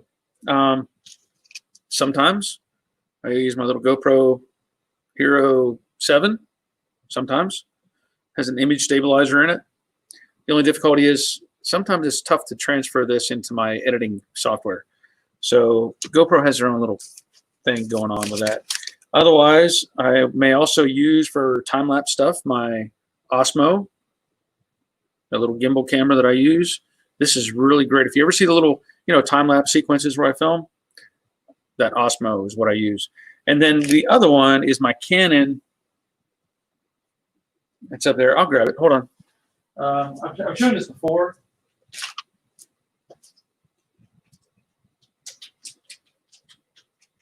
And really, you can use just about any camera. You know, this one I like for a couple reasons, but this little this Canon Vixia HFR 800 is the model of it. I previously I used a 700. That one broke. I got an 800. But what I like about this one is if I decide to, I can add a mic.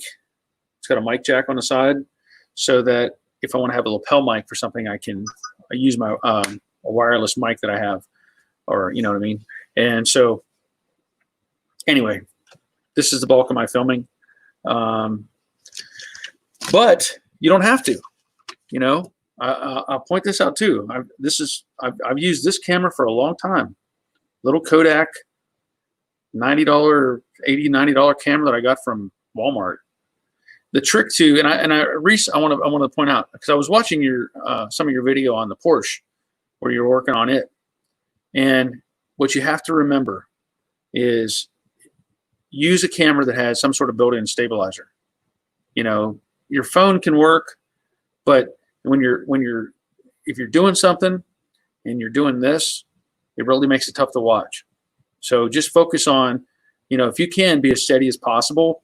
And if you're pointing at something or whatever, you know, try to see it in your screen. But, you know, something with a built-in stabilizer, like I said, these cameras are great. It has a memory card I can pop out and stick in the computer. You know, for the most part, if I film something, I try to do it on a tripod, if at all possible. I want it on a tripod so that it's stationary and I'm not, you know, bouncing all over the place. So just keep that in mind when you're filming stuff.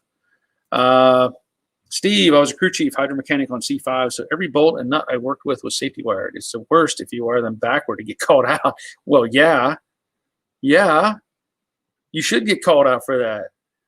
Man, on a C5, yeah, I'd be putting you off to the side, beating you with an ugly stick. Wiring them backwards? No. Anyway, you know, what's really bad is when you have to crawl inside a wing and work on a fuel pump and safety wire the fuel pump inside a wing. Not my favorite job. I mean, if you're in a big plane, like, well, I'll go back in history and say L-1011s, those are huge. So you could get into those pretty easy, but like an MD-80, MD-90, no, I don't want to go in there. And then a negative pressure check, that's fun. Let me tell you how that works. You have to go inside with an airflow inside of not a pressure suit, but just a protective type of suit, wear a mask, and they want to check for leaks. Well, you have to, I say negative pressure, but it was basically close up the tank and put pressure on and figure out, you could spray a chemical where you think there might be a leak and it would go through the panel, and then people on the outside could see, you know, where the leak was, so you could fix it. That was no fun. I don't miss any of that. Boondoctor, fastener topic is interesting, obviously from a function standpoint, but also from a form standpoint when looking at it from a show perspective. Very true. Yep. You know, you'll see people put safety wire on certain engines. I think was it on some flathead Fords or something, they would do that. I don't remember, but I think I've seen it on some old stuff like that where they've put it on, and you know, when it's done right, it's nice. It's really pretty.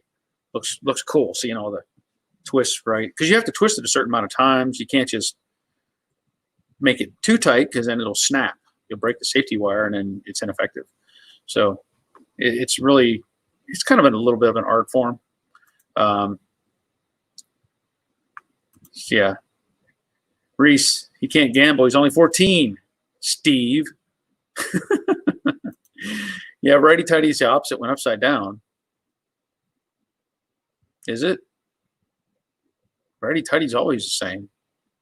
You know, turn the wrench one direction. It's always the same.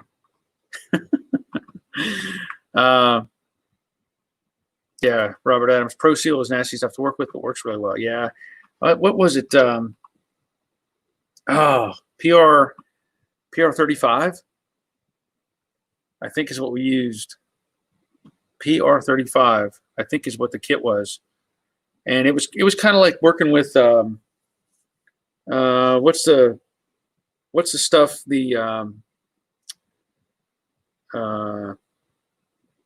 silver material you put on NICs or whatever, where you get it in one spot and you get it everywhere. Well, that's how PR 35 was. You had to like really be careful. You'd mix it up, it's 2-part mix, and it's kind of like a rubberized material, not a silicone, but like I don't know what the term would be, but it stays and it's fuel resistant, tough stuff. I think it was PR 35, and it used to come in a can with a little activator or something, and then it later became a dual syringe or something kind of mix where you could squeeze it out and mix it together or something. But yeah, PR 30. I'm pretty sure it's PR 35. Let's see. Gordon Cahoon, nice to see you don't do stop drilling on your projects. Stop drilling. Are you talking about like you're talking about like a real drill stop? Is that what you're referring to?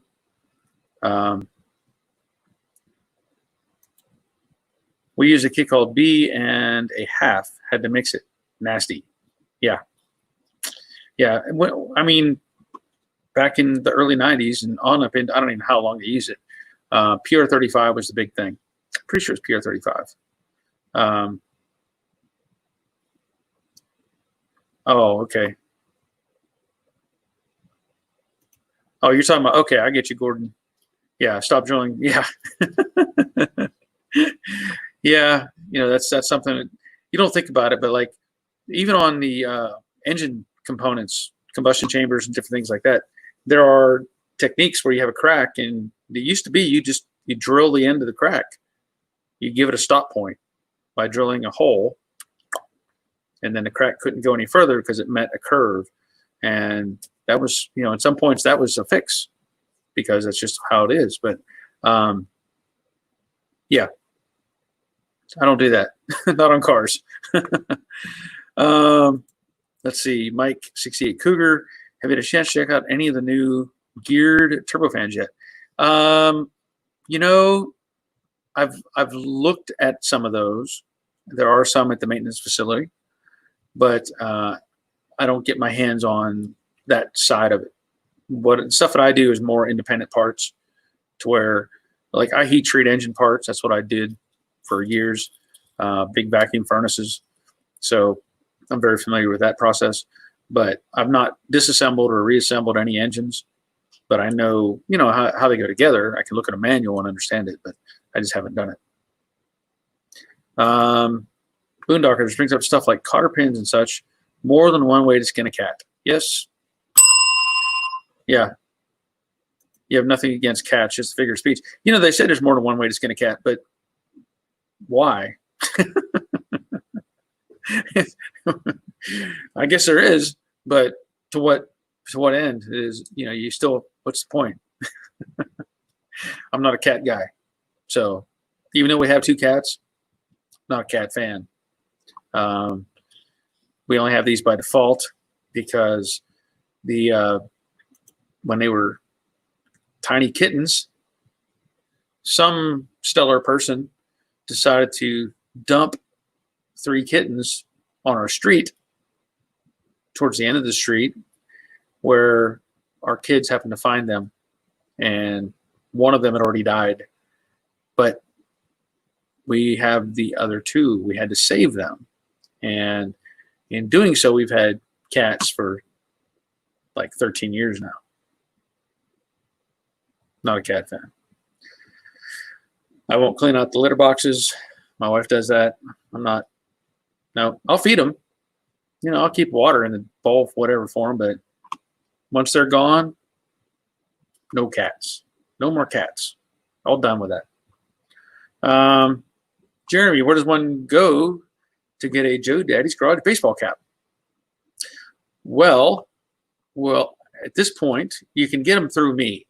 is basically the only option. And currently, here's Steve chiming in. Currently, in order to get a Joe's Daddy's hat, you need to produce a dyno with 180 horsepower. Well, here's the answer, Jeremy. I'm charging $25 for these hats, and that's shipped to anywhere in the continental U.S. And basically, I'm just doing it through PayPal. So you can send me an email if you're interested, same as the one that's on the bottom of the screen right there, joedaddysgarage@gmail.com. We can talk about it and try to get something arranged. But I've sold, I don't know, 17 hats, whatever, and I have one of these sitting in a box waiting for Steve, because if he can produce a true dyno slip from his wife's 68 Mustang that shows it has at least 180 horsepower at the wheels, then he gets a free hat. If not, then he's going to have to pay me $25 and no hat. No hat. But I get $25 anyway. So it's on you, Steve. Otherwise, I'm going to get some more hats made. And I know that initially, if you go back to, I don't know how long ago, I had some green ones made, which I'm a fan of green. I like the green. So I had I think I only made like 5 green and 15 black. And I'm down to one, well, this one and one other black one, and my one green one, which was signed by Chip Foose. So that one's not going anywhere. Anyway, so I'm going to have to order some more hats, and I'm just waiting on Steve, to give me some information, because I know he's not going to get 180 horsepower out of that Mustang. I'm done with my coffee, so now I'm on to my half and half tea from Hardee's this week. Boondocker. I'm not a fan. I'm not a fan. We had 2 cats and 3 dogs, and we're down to 2 dogs. And I don't really want to have any more. I don't mind the dogs, but cats are definitely out. 68 Stang. Which quick tech question on a Mustang with an inline 6 that has a carb spacer? Does it matter which way the hoses are run? Does it matter which way the hoses are run? Which hoses are you referring to? The vacuum lines? Is that what you're asking? The vacuum hoses? Because there's only so many places those hoses can go on a 6-cylinder. Oh, wait a minute. Heater hoses. Does it matter which way wait a minute. What are you asking me?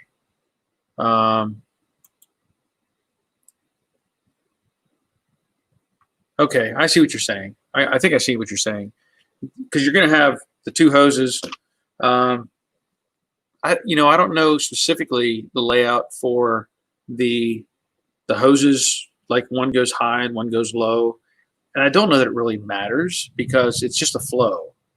It's just a continuous flow through the heater core. So I can't say that it's going to matter that much. To me, I would make it cosmetically appealing. So if you have an inboard and an outboard, or upper and a lower, then I'm going to make those to the inboard or upper and lower. So if you have an upper, I don't remember how the configuration is, but if you have like an upper line, I would put that to the upper fitting on the engine. The lower one, I would go to the lower line, just to make it look appealing. So that's how I would address it. Let's see. Hold on a second.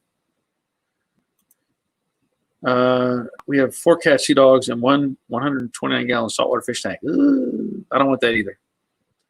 Nope.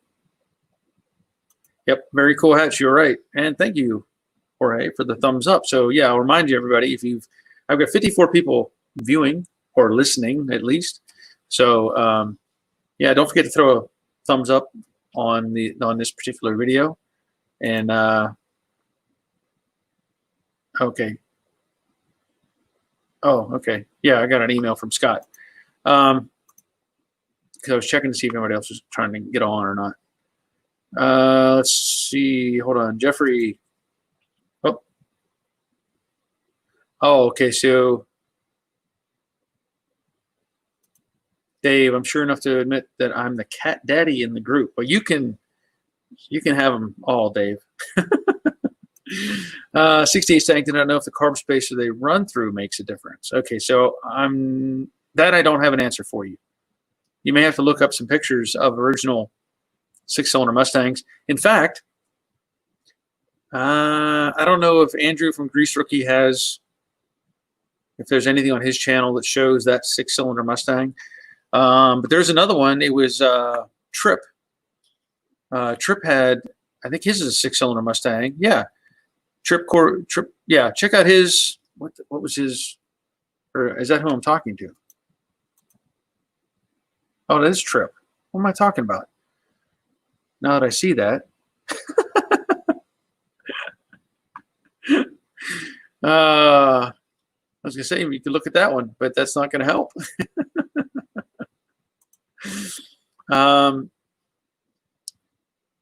Let's see. Jeffrey Reynolds, it confirms I'm 5 hours ahead of you here in East London, UK.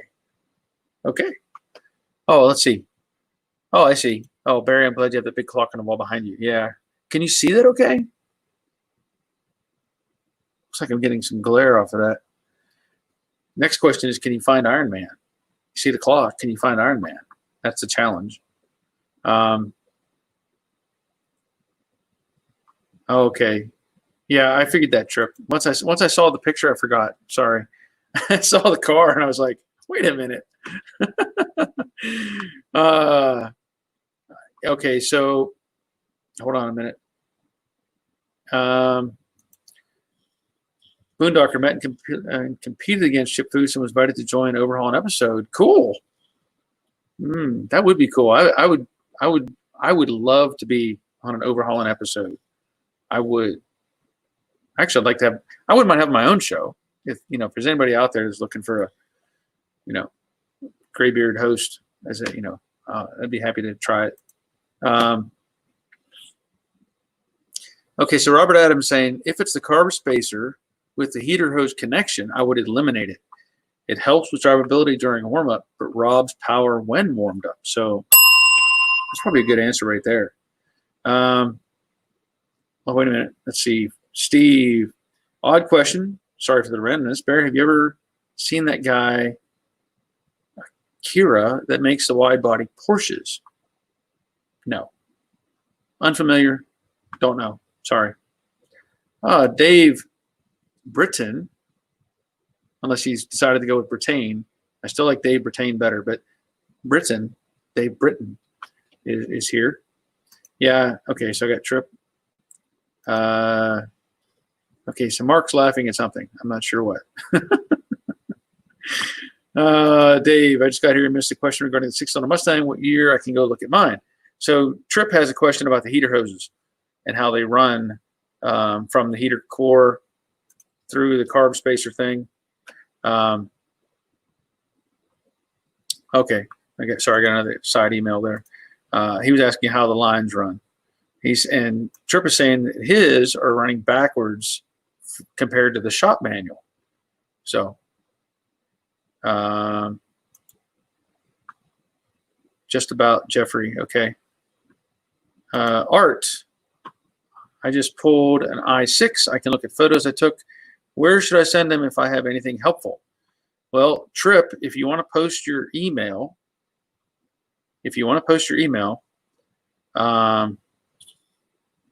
yeah. I'm getting you, Mark. But if you want to post your email and you're open to responses from people, go ahead and post it. I'm not going to post it for you. You're welcome to post it, or if it won't let you, you may have to type it out or something. But anyway, you might be able to get some information.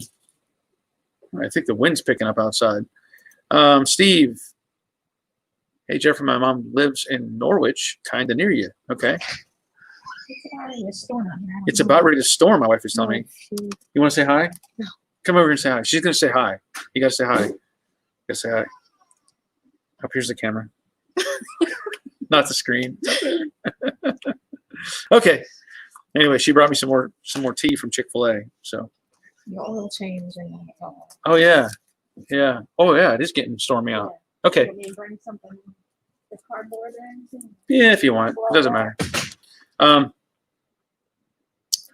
Let's see. Is that arm next to the drill press? Yeah, that is.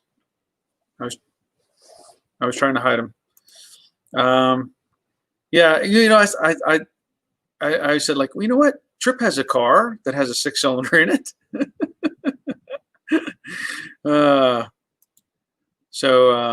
Yeah, Dave says hi to my wife, I assume. Jorge says hi, and there's the email. So go ahead and keep this going for just a few minutes. I'm gonna check I was doing an oil change on my Focus, and it's getting ready to storm. So give me 1 second. I'll be right back. Talk amongst yourselves. Try to find something else to look at.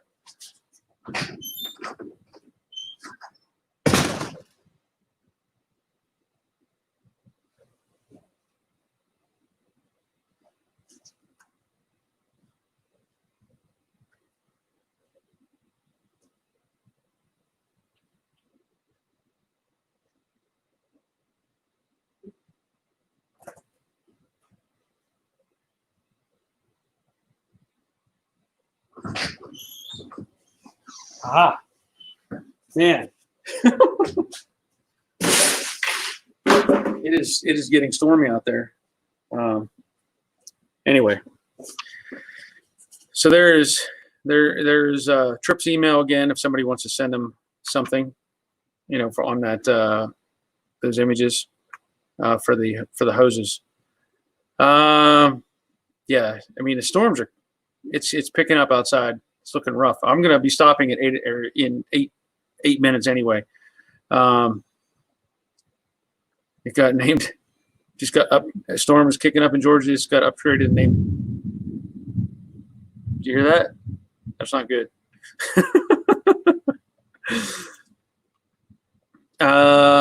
Jeff, Footage Factory, you are almost as funny as the cop who pulled me over in Delaware back in the day when he told me he had all his in Plymouth. He said, "You may know them." All right. Let's see. Sorry, I just had to get outside and pick up cardboard and stuff. Yeah, I'm back. I didn't go very far. I just, you know, let's see.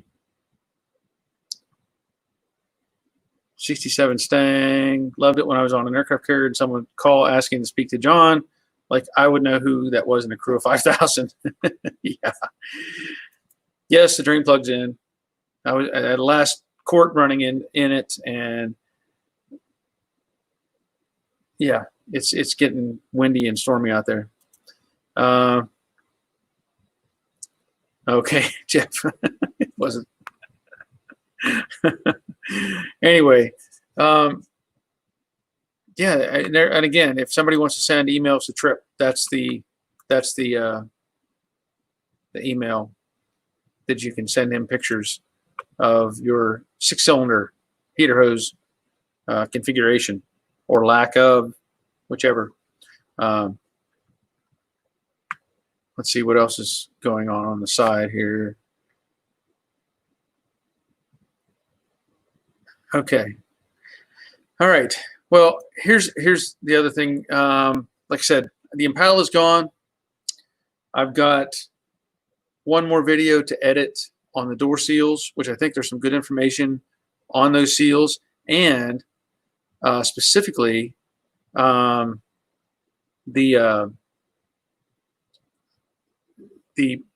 how do I put it? Where I bought the seals are revealing as to what you're going to pay. I'm trying to word it in such a way that you get it, but because I was disappointed with the, you know, even though I got the seals, one company charged way too much money than the other, and you'll see that when I talk about it. But I'll try to get that video together and get it out tomorrow. And then up next is definitely going to be another Brooklyn Pony video as far as in the shop. I do have one more Viewers Project video that I need to edit down and get it put together, and that'll probably come out over the weekend.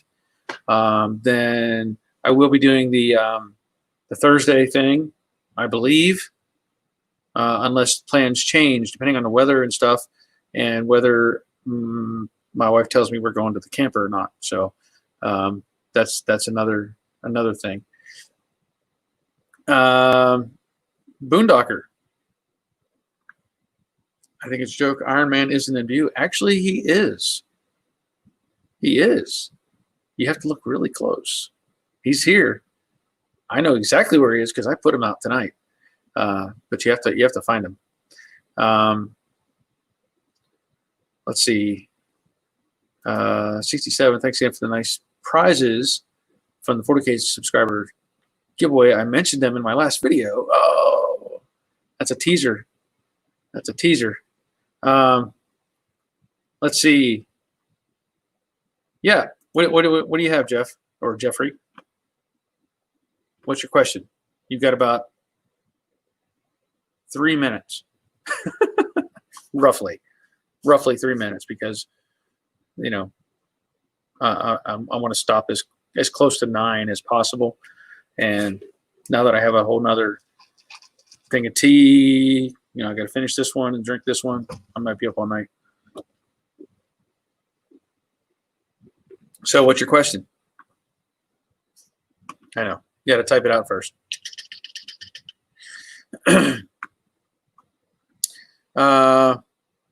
Yeah. To see Iron Man, you have to at least go full screen. Well, that's, that could be scary. It could be scary putting me on full screen. Maybe I have to back way up so it's not quite as Emil, you missed on how to flatten the trunklid. Well, I talked about this when I did the I think it was a couple things. Okay, so if your deck lid is the shape from side to side is even and consistent, you may want to leave it alone if it's a factory deck lid, and you actually may consider trying to massage up the quarters. Believe it or not, I've had to do that. And I'm not talking about recutting and shaping or anything, but actually pull up on the inner where the trough is. Sometimes you can pull up on that just a little bit and reshape that quarter just enough to where it matches the shape of the deck lid. Otherwise, what I've done is put a block of wood under the back inner structure of the deck lid and close it so that it's kind of flattened out, and then put I hate to say it, but like a 2x4, and hit the 2x4 to try to get it to flatten out a little bit. Got to be careful doing that, though. I'm just letting you know I do it up by the edge, and you make sure you don't rock the 2x4 so you're not hitting it and creating a dip. So, yeah, 67, use a really big hammer. But a block of wood, make sure you use a block of wood. Oh, reproduction lid. Now we're talking. Yeah, that one's, is it welded? That's probably the bigger question. Does it have any spot welds on it? If not, then you can manipulate it a lot. Like I showed with the Brooklyn Pony hood, where I could just twist that thing around. With that, you can do a lot of massaging and try to reshape it, even if by hand. So, Pooyah. Checking in, just changed one of my race car's engines mounts. Listening to this makes it go quicker. Well, cool. I'm glad that it's helping you get through your work faster. Okay, so here in the UK, P38 is a brand for Bondo. P40 is a brand for Bondo reinforced fiberglass. Okay. I'm not sure what you're asking, or if that's just a statement, which it is. That's fine. I don't know what P38 that over here in the States, that won't mean anything as far as a brand. So is that the actual brand name P38, or is it like Evercode, or I hate Bondo. Just saying. I don't like to even say the name Bondo, because Bondo to me is a very inferior product, and I would, if I can tell you not to use Bondo, I would hope you listen to me. Don't buy Bondo. Go with Evercoat, and you'll be better off. Yep. Glad you're here, Reese. Yeah, we'll check out more of your stuff. If you haven't, check out Reese's YouTube channel, 68 Stang. I know he was working on the Porsche, but he also has an Instagram called 68 Stang. So get into those. Rob got his flag to Australia. Yeah, and I hate to say this, but probably the next future giveaways that I do, I don't know that I'll be sending outside the country anymore. With everything going on and the way things are, it's not. I mean, there's money involved to do those things, and I'm okay with it. I mean, this one's fine. It's fine, but I'm just saying it may become beyond a certain range that is where you want to spend money on. So just saying. But I'm glad you got the flag. If you would, Rob, put that flag up somewhere and send me some pictures, please. I would like to see it, somewhere in a garage or whatever. So Dave Renaud took a picture of the hood. I'll send him. Okay, so he's going to send his pictures to Trip. Jeff, wasn't a question. It was just to know that I don't have a clue what the P75 was that we're talking. I don't know what P75. Where are you getting P75? What's P75? Oh, we were talking about aircraft stuff. PR35? Yeah, that's not Bondo. That's a sealant. That's like a super heavy duty seam sealer. Was what PR35 is. So, okay, I'm over the time. Okay, yeah, that's PR35. That's not car stuff. Totally different. Aircraft stuff. All right. Okay. Well, yeah, I don't know if that video will help you on the vet, but it might be worth looking at. So I'll get that video put together. Jorge thinks he found Iron Man. Yeah. Yeah, PR35. Yes. Sorry. And that's again, that's a nothing to do with body filler. All right, so we're gonna call it a night. Rob's gonna send you pictures of the flag. That'll be awesome. And Guido is rocking the baby now. Oh boy. If you haven't found Iron Man by now, I can't give you many more clues. I can't really give you many more clues tonight, but maybe you can find them here in a minute. But anyway, glad you're all here. I'm going to call it a night. I've got to get in the house. Started watching some shows on Netflix, and I want to keep up with that. And my wife is home. This was her. Actually, this was her last night working where she worked, because she's going to start watching our grandson. So that'll be a full-time job for her. Anyway, so thanks for being here. We'll do this again. I plan to do it, and I'll preload. If I'm going to do a stream on Thursday, I'll post, the thing, notification, whatever, earlier in the day. But at this point, I think I will be doing one unless something changes. Let's see. Yeah, it was nice having you here, Jeff. Dave, I think we're watching Umbrella Academy. I think it's the latest one we're watching. So, okay. All right. So we're going to call it a night. Glad you're all here. We'll do it again Monday night for sure. Probably Thursday. I hear the rain coming down. So that's my cue to say good night and take care of yourselves. See ya.